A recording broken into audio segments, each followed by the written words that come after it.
Alright, now that we have a good idea about the big O notation, let's dive into solving and writing code for some basic math algorithms. In this section we will take a look at problems related to Fibonacci sequence, factorial of number, prime number and power of 2. We will then learn about a very important concept called recursion. Finally, we will implement the Fibonacci sequence and factorial algorithms using recursion. Here is how we will approach each video. I'll start off by mentioning the problem statement. What is the ask from us?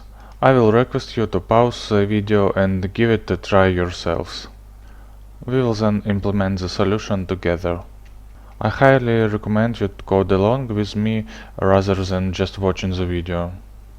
Finally, we will determine the big O time complexity of our solution. The intention with this section is to get you more familiar with problem solving and determining big O notation.